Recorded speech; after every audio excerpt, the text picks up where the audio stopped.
کہ آپ ڈائریکٹلی دعوت اسلامی والوں کو مخالف کر دیں مرکز صراط مستقیم میں. اگر وہ فتویٰ ہے تو پھر عوام کے سامنے لائیں گے یہ فتویٰ ہے، لیکن اس کا مطلب یہ نکلتا ہے جو کہ ڈاکٹر شفاعت جلالی صاحب نے غلط نکالا ہے. فضا پر سکون ہونے والی تھی، پھر سے طوفان اٹھ رہے ہیں. درمیان میں جب یہ باتیں آ جاتی ہیں تو پھر دکھ ہی ہوتا ہے، دل ٹوٹ سا جاتا ہے. بسم اللہ والصلاۃ والسلام علی رسول اللہ وعلی آلہ وصحبہ اجمعین، اما بعد. مفتی راشد صاحب کے جو تحفظات ڈاکٹر شفاعت جلالی صاحب سے ہیں وہ ختم ہونے کا نام نہیں لے رہے. ہم نے پچھلی ویڈیو میں یہ ریکویسٹ کی فریقین سے کہ آپ ہمیں موقع دیں، ہم آپ دونوں کے جو معاملات ہیں ان کو یہ آن لائن یوٹیوب پر ہی ایک مناظرے کی صورت میں جو ہے وہ آپ کے سامنے پیش کرتے ہیں، اور میں اس میں جو ہے آپ کے ماڈریٹر کا کردار اور رول نبھانے کے لیے تیار ہوں. لیکن مفتی زاہد صاحب کی طرف سے تو رسپانس آیا، لیکن مفتی راشد صاحب کی طرف سے کوئی رسپانس نہیں آیا. شاید وہ بہت بڑے بندے ہیں جس کی وجہ سے وہ ہمارا جو ہے وہ بات کرنا ان کے لیے کوئی اتنی زیادہ اہمیت کا حامل نہیں ہے. بہرصورت میں بات کرتا ہوں اس ٹاپک پر یا اس عنوان پر جو انہوں نے 1 گھنٹے کی ویڈیو بنائی ہے اور اپنے چینل پر اپلوڈ کی ہے. اس میں انہوں نے بالترتیب اپنے جو تحفظات ہیں تقریباً 1 گھنٹے میں انہوں نے وہ بالترتیب سارے تحفظات ڈاکٹر شفاعت جلالی صاحب سے وہ ظاہر کیے ہیں، اور آخر میں یہ بتایا ہے کہ میں وہ تحفظات جو ہے وہ تحریری طور پر بھی وہ لے کر مرکز صراط مستقیم میں آؤں گا اور مجھے دعوت دی جائے آنے کی. لیکن بات پھر وہی آ جاتی ہے کہ ان کے تحفظات ہیں کیا. ان کے تحفظات میں سے جو 2 باتیں میں آپ کے سامنے رکھنا چاہتا ہوں. ایک وہ بات کہ انہوں نے کہا ہے کہ مسئلہ خطا کو لے کر مجھے ڈاکٹر شفاعت جلالی صاحب سے تحفظات ہے کہ جو تصفیہ میں خطا کا لفظ آیا ہے اس سے خطائے معصیت مراد ہے،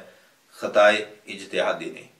ایک لمحے کے لیے مان بھی لیا جائے کہ اس سے مراد خطائے معصیت ہے، لیکن جب متکلم جو کلام کرنے والا ہے وہ کہہ رہا ہے کہ یہاں پر مطلق خطا کا لفظ لکھا ہوا ہے اور اس سے مراد خطائے اجتہادی ہے، میں اس سے مراد خطائے اجتہادی لے رہا ہوں، خطائے معصیت نہیں لے رہا، تو پھر یہ تحفظ جو ان کا ہے یہ سوال ہی نہیں بنتا کہ وہ اس بات پر ان سے کوئی کلام مکالمہ یا مناظرہ کرے. کیونکہ جب خود متکلم یہ کہہ رہا ہے کہ میں نے اس سے خطائے اجتہادی مراد لی ہے، اور اگر خطائے اجتہادی مراد لیا جائے تو اس عبارت سے اور ایسے نظریے سے نہ تو مفتی راشد صاحب کو کوئی مسئلہ ہے اور نہ ہی ڈاکٹر شفاعت جلالی صاحب پر کوئی حکم لگتا ہمیں نظر آتا ہے. دوسری بات انہوں نے فکر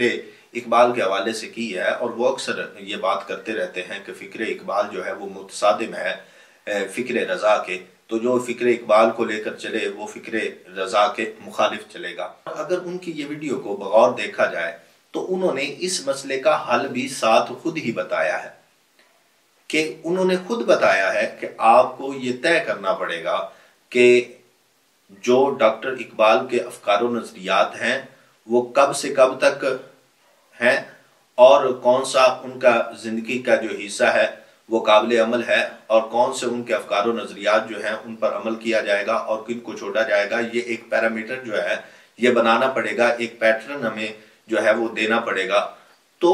جب انہوں نے یہ بات کی ہے تو میں ان سے ریکویسٹ کرتا ہوں کہ آپ چھوڑیں ڈاکٹر شفاعت جلالی صاحب کو، یا آپ چھوڑیں مفتی ظاہر نعمانی صاحب کو، یا ان کے جو افکار و نظریات کو ڈاکٹر اقبال کو لے کر وہ چل رہے ہیں ان کو چھوڑیں. آپ ہمیں وہ پورا ایک پیٹرن بنا کے دیں کہ جو اقبال کی پوری زندگی ہے اس کو آپ جتنے بھی حصوں میں تقسیم کرنا چاہتے ہیں ان حصوں میں تقسیم کریں. اور ظاہر سی بات ہے کہ ڈاکٹر اقبال کی زندگی کا اور ان کی شاعری کا یا ان کے افکار و نظریات کا ایک حصہ بالخصوص اسلام کے ساتھ بہت زیادہ ریلیٹ کرتا ہے. عشق رسول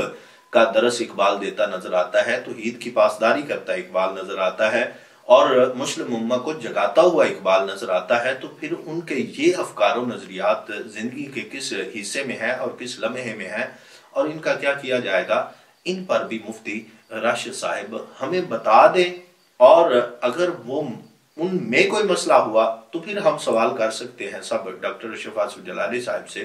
कि जनाब ये उनके कैटेगोरिकली हमने उनके हिस्से बनाए हैं और इसमें आपको क्या मामला है और इसमें कौन से आप अफकार और नजरियात को लेकर आगे चलना चाहते हैं। मगर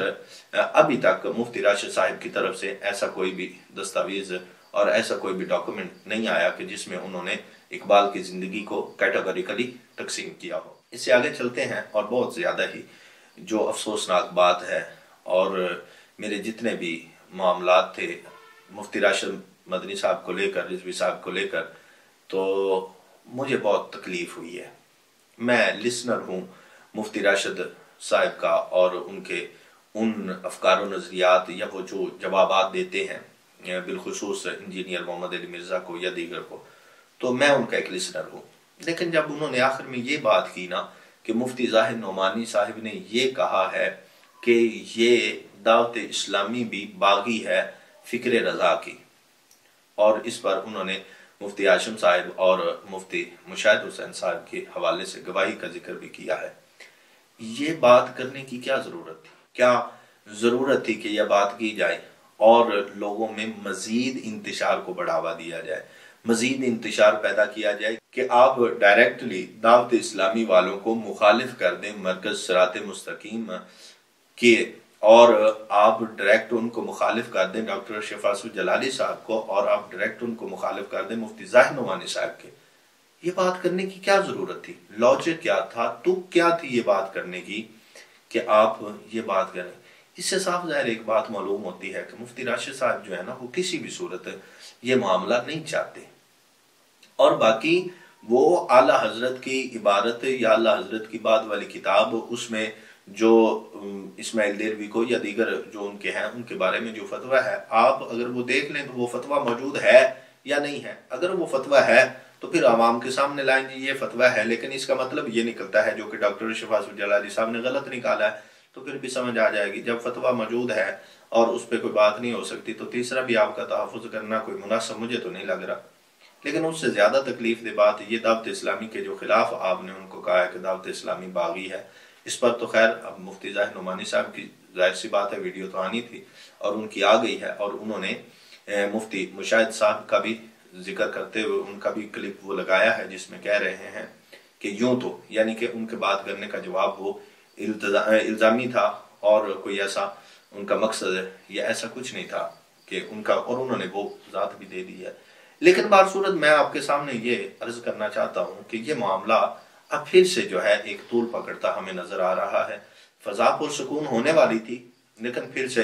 बिगाड़ इसमें है, फिर से तूफान उठ रहे हैं, फिर से जंग का